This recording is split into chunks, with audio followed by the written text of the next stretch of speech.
in a TV drama series. Ellen Pompeo, major studio screenplay in Brett Spielberg's Moonlight Mile.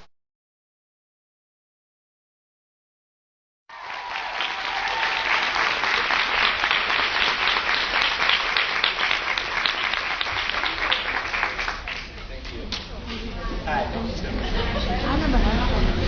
Hi guys!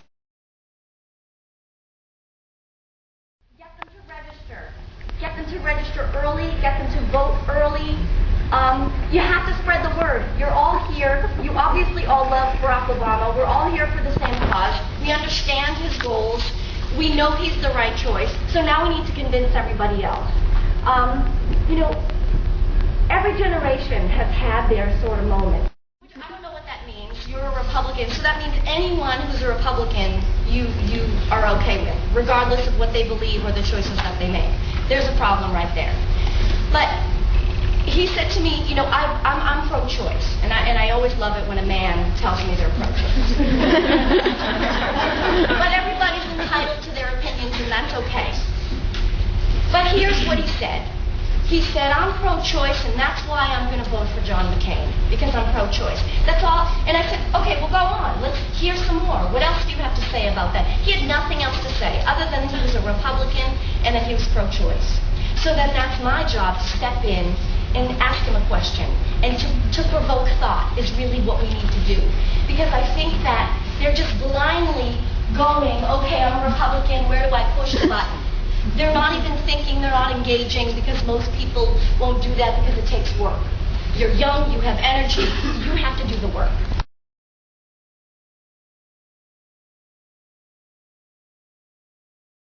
$17 billion. $17 billion. I've been to the Walter Reed Memorial Hospital in Washington, D.C., and I visited troops. And John McCain and a lot of other people say, well, we have to have victory in Iraq. Barack Obama wants to pull out of Iraq, and we have to have victory there. We can't pull out. We have to pull out in a safe way, absolutely, and Barack will do that. The victory in Iraq, $17 billion, 5,000 American soldiers dead, and 800,000 soldiers have come back to this country amputees or with severe brain trauma. 800,000 Americans have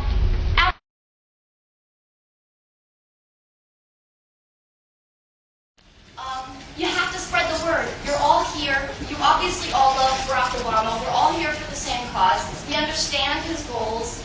We know he's the right choice. So now we need to convince everybody else. Every generation has had their sort of moment. Well, maybe not every generation, but the lucky ones. They've had their Abraham Lincolns. They've had their Kennedys. They've had their Martin Luther Kings. Barack Obama is our moment. This is our moment.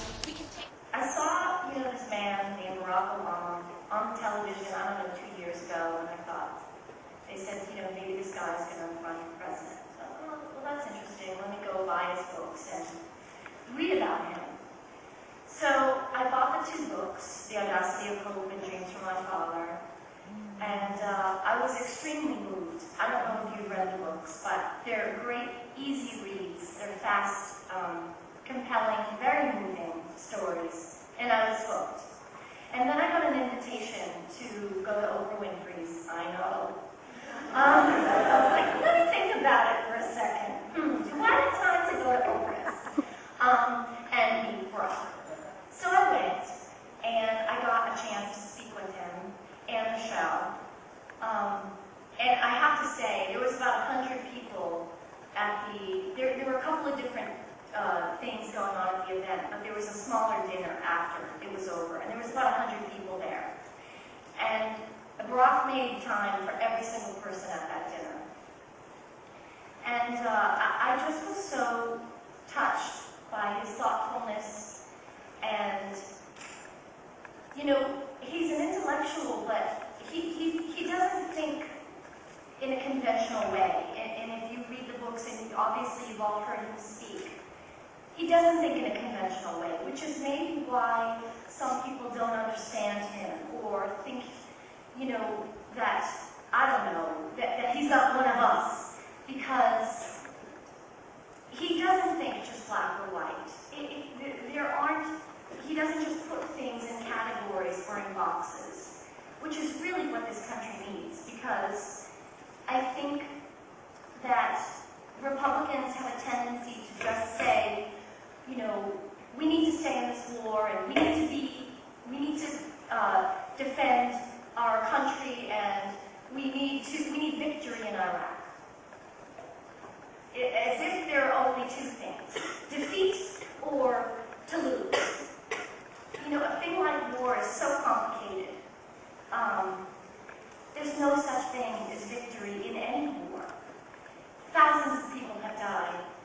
Hundreds of thousands, 800,000 vets have come home, amputees, or with traumatic brain injuries. They didn't win anything. There's no such thing as victory in a war. And Barack's answer to we have to retreat in a thoughtful way, which is how he does everything, thoughtfully. He doesn't just say, we have to do this or this. He thinks and is very pragmatic and has very practical answers to things, which may for some people sound kind of, they don't understand it. So I think if you have friends, you know, if everybody just takes 5 people, just 5 of your friends, if everybody here just that are undecided, and you just try to sort of explain to them, or take the time to have a conversation about Barack, and about the way he thinks, about what a decent person he is. You know, maybe we can win some people over who aren't so likely to think outside the box. Anything great that's ever been done in this country, the abolition of slavery, women's right to vote, anything that's ever been done that has made this country the magnificent country that it is, has taken a lot of work. And we've had to win over some folks who weren't really, you know, down with the ideas at first. But that's why the United States is great. Because in times of crisis, we come together and we overcome obstacles, and I think we ultimately come to an understanding of the things that can make our country better. And this country is in a very bad place right now, and it takes a free thinker like Barack, who has a good heart and an outstanding character, but maybe has some new and fresh ideas. In the past 8 years, their ideas have not worked. I think we've all seen that. And, you know, it's incredible that George Bush got elected for a second term. And even though none of us voted for him, I know I certainly didn't, I think we still have to take responsibility for the mess that he made. Because we are the United States of America, and we all are responsible for one another. We are each other's keepers. And we have to get this country back on track. And the way to do that is to help each other, and to educate each other, and to work hard, and to help Barack. Because he will lead us, he can lead us, but he needs our help. And we have to be there for each other. And we have to hold hands and take this country back. And I really think that we can do that. Thank you.